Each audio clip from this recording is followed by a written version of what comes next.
many regulations that aren't necessary, that aren't. I mean, you really don't believe that the state we live in, California, is lacking regulation. There's over 300,000 regulations. I mean, Well, maybe they're needed. They're not.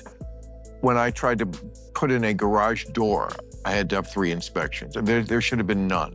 I should be allowed to change my garage door. Are you kidding? Really? It was about a garage door? Absolutely. I'm sorry. Yeah, that is... No, you know this about California. Come No, on. I don't. Well, I'm sorry, I don't. You've never heard that California is overtaxed and overregulated? That we are a one-party state where there's sort of no checks on that sort of extreme leftism. Regular viewers of this program may recall my long battle to get solar power hooked up at my house. It involved this shed, which had to be built to house this solar battery. Yes, that battery needed a house to live in. And not just any house, one that had to follow the specifications of this chart. That's a real chart of the steps we had to go through to get this thing turned on. Democrats have to stop thinking that what the voters dream about is to be hassled. If you buy a shed at Costco, it comes with this warning. Warning, this product can expose you to wood dust. Wood dust. California has officially turned common sense into a competitive sport, and bureaucracy is winning. We're talking about a place where improving your own home, installing clean energy, or building something useful on your own property feels less like living in America and more like navigating a side quest designed by a government employee with a personal grudge. And that's exactly why this conversation hits so hard. People are not just annoyed anymore, they are exhausted. Exhausted by being managed, monitored, and micromanaged over every single detail of daily life. So before we get into this mess, hit like, subscribe, and drop a comment if you've ever dealt with a rule so stupid it made you question reality. Because let's be clear, this is not really about one garage door, one shed, one permit, or one inspection. It's about a mindset, a political culture that looks at every inconvenience, every rare mistake, every possible bad outcome and says, you know what this needs? Another rule. Not a better system. Not smarter enforcement. Not a little basic trust in normal adults. Another rule, another form, another fee, another person with a clipboard telling you your battery needs its own tiny house before it can exist on your property. At some point, this stops being governance and starts looking like performance art for control freaks. And here's what makes it so maddening: most people are not anti-regulation. They're not asking to dump chemicals into rivers or run wild with zero standards.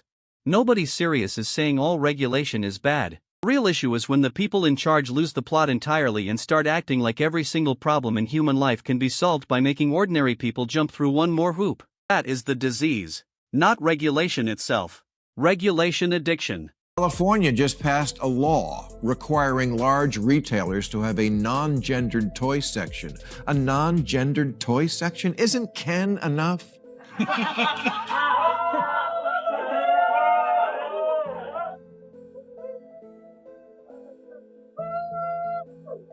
We need a law for that?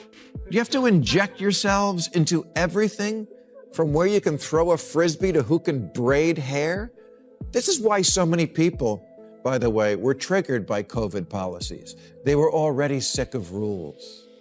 Regulation should be a good issue for Democrats. It's certainly one they're associated with. And I think the average voter would agree that banks and chemical plants and drug companies need watching. You can see it everywhere once you know what to look for. California has this deep, almost compulsive instinct to micromanage life down to the molecular level. Want to replace a garage door? Inspection. Then another inspection. Then, because apparently your garage door is now a matter of state significance, maybe one more inspection just to be safe. Want to install solar power, something politicians love to preach about nonstop? Great. Prepare for a bureaucratic obstacle course so ridiculous it makes you genuinely wonder whether they actually want green energy or just want to hold press conferences about green energy. And that is the joke at the center of all of this. The people who claim to care most about progress are often the exact people making progress impossible. Think about how backwards that is. We hear constant speeches about sustainability, affordable housing, infrastructure, innovation, and helping working families. Beautiful words. Truly inspiring stuff. But then real people try to do real things in the real world, and suddenly they're trapped in permit hell. The solar project gets delayed. The house doesn't get built. The roof costs more than it should. The business launch stalls. Improvement never happens. And somewhere in an office park, a small army of regulators, reviewers, assessors, inspectors, compliance officers, and miscellaneous box checkers all nod solemnly like they've just saved civilization.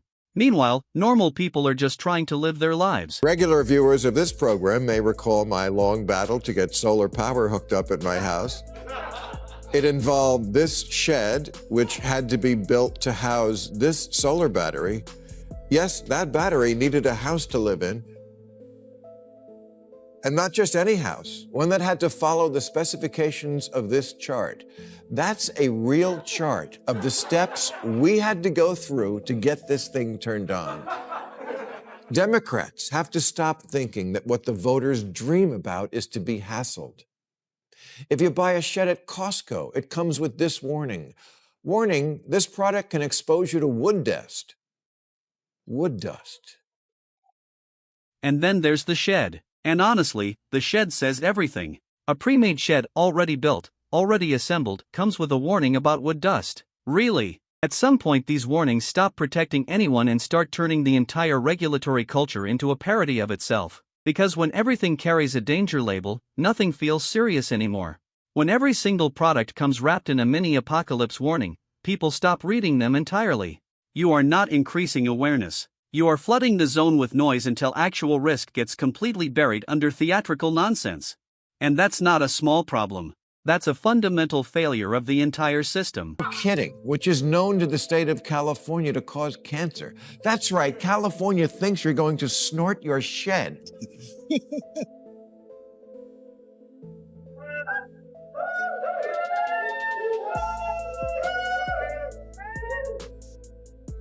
I don't want to blow Pinocchio. I just want to put the lawnmower away. But here's what's really going on underneath all of it, and this is the part that doesn't get said enough.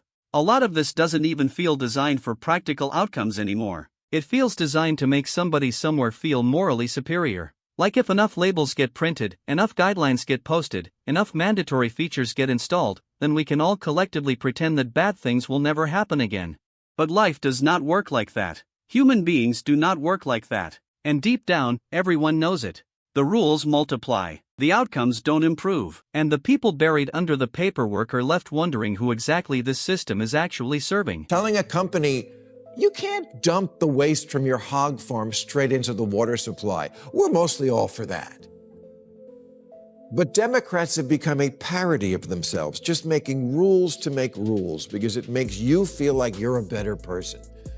Making sure that everything bad never happens again, which you can never fully do. It just makes everyone else's life a drag.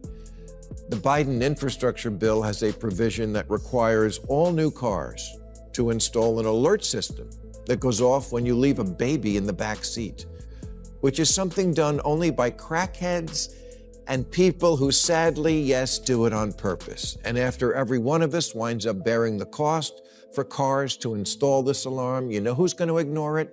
Crackheads and people who do it on purpose. Because here's the uncomfortable reality nobody in Sacramento wants to say out loud.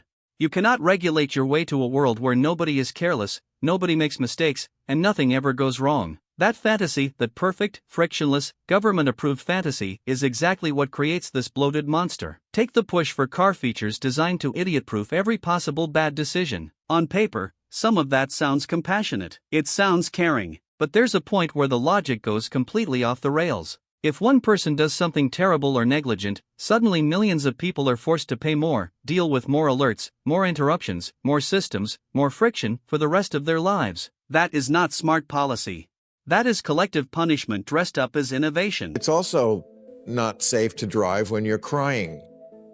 Should we make a car that follows your texts and stops the engine when you're dumped?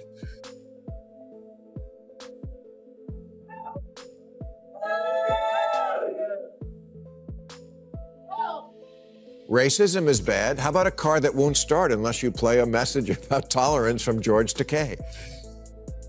And that's the part nobody wants to say out loud. A staggering amount of modern policy is built on one core assumption, that the public simply cannot be trusted with basic responsibility. So instead of punishing negligence when it actually happens, The system pre-punishes everybody, all the time, forever. That's why everything becomes slower, more expensive, more exhausting. The responsible majority gets treated like a liability because a tiny minority might do something stupid. That is an absolutely exhausting way to run a society. And people feel it.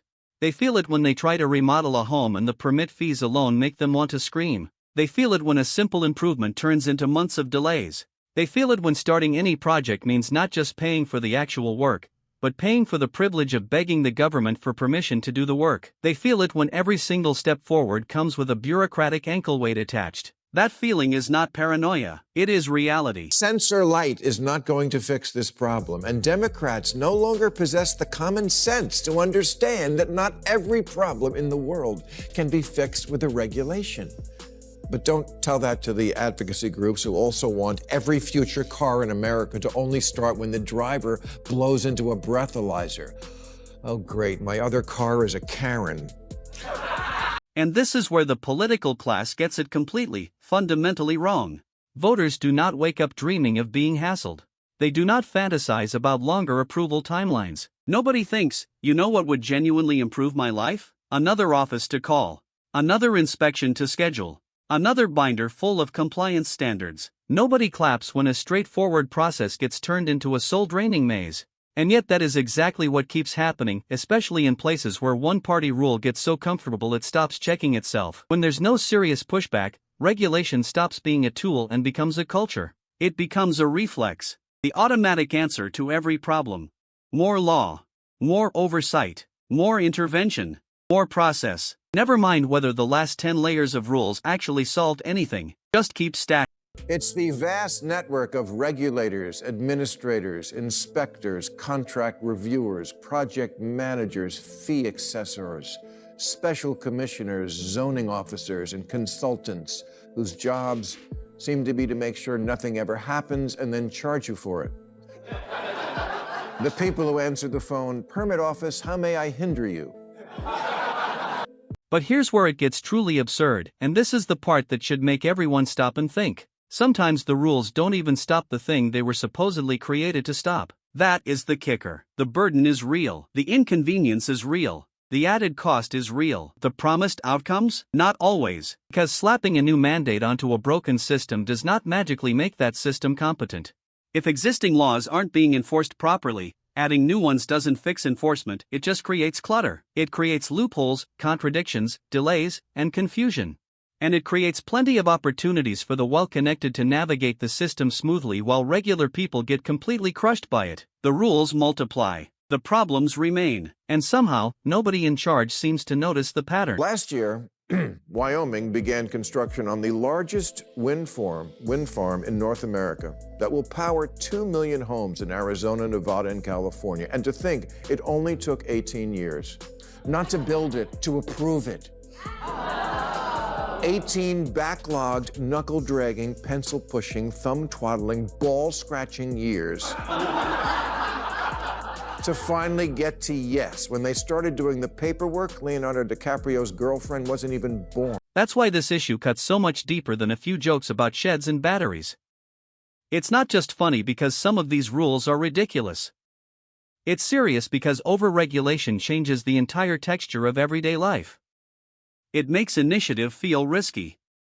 It makes building feel impossible. It makes improvement feel punishing. And over time, that does something deeply corrosive to a place. It drains energy. It drains ambition. It drains patience. A state can be blessed with incredible weather, natural beauty, talent, money, culture, and opportunity and still slowly choke itself if it makes everything impossible to actually do. California didn't become frustrating because people suddenly lost their creativity or work ethic. It became frustrating because the systems layered on top of everything got too heavy to move under. When it takes forever to approve housing, housing gets more expensive. When infrastructure takes years to greenlight, nothing gets built on time. When energy projects stall for years in review, costs rise and momentum dies. When every practical goal gets buried under revision, dispute, delay, and compliance theater, the result is stagnation with a moral lecture attached.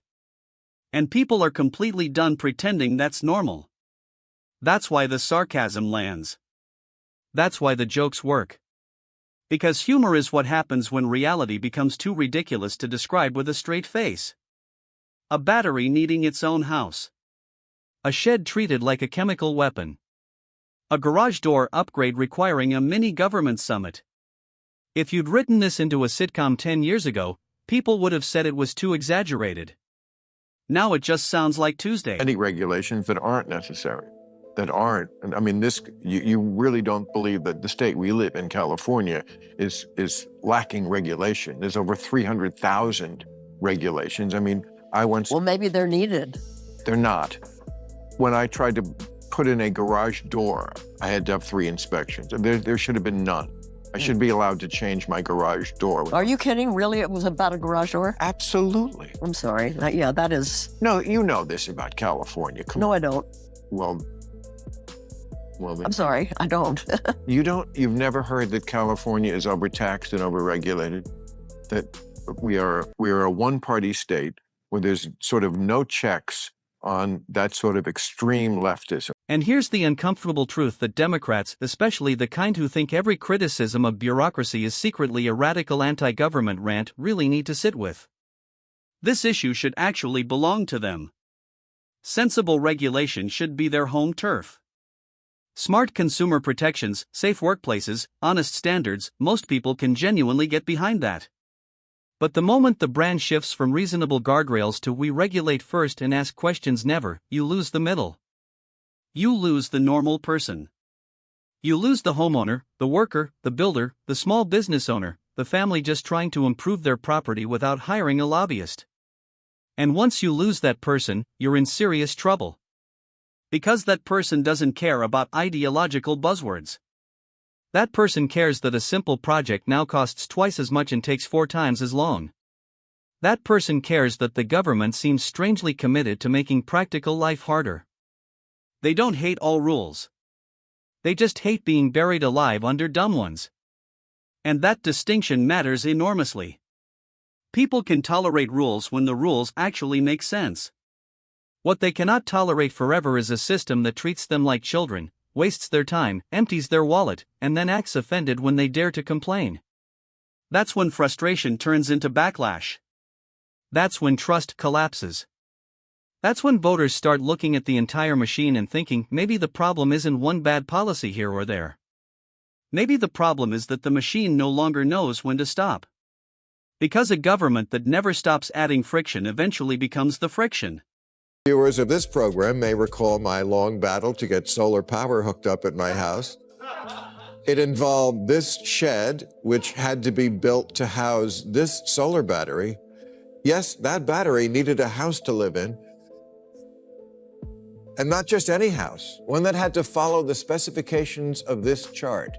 That's a real chart of the steps we had to go through to get this thing turned on. Democrats have to stop thinking that what the voters dream about is to be hassled. And that's what this entire conversation is really exposing. Not just excessive regulation, but a total failure of proportion. A failure to distinguish between serious threats and trivial nonsense. A failure to recognize when oversight has crossed over into suffocation. A failure to understand that a society cannot function if every useful thing takes forever and costs a fortune before it's even allowed to begin. And once that failure becomes cultural, it spreads everywhere. It touches housing, energy, business, transportation, construction, and the rhythm of daily life. It doesn't always show up as one giant dramatic collapse. Sometimes it shows up as 1,000 smaller frustrations that collectively make people feel like nothing works anymore. Death by a million forms. That's why this resonates so deeply. It's not abstract. It's personal. It's the feeling of doing everything right and still getting buried in delays.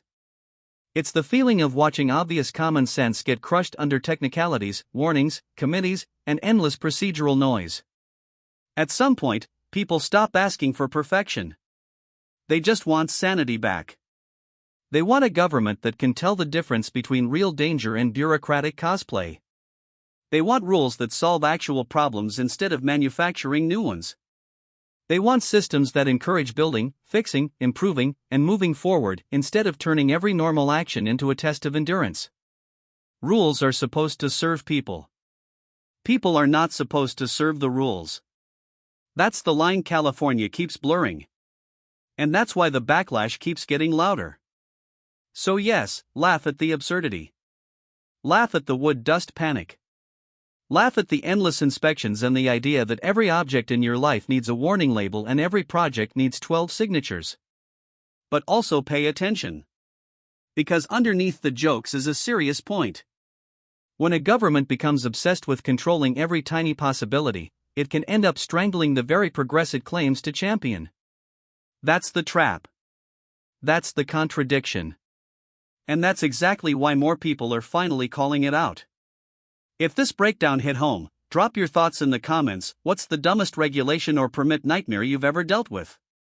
Hit like, subscribe, and stick around. Because when common sense goes missing, somebody has to say it out loud.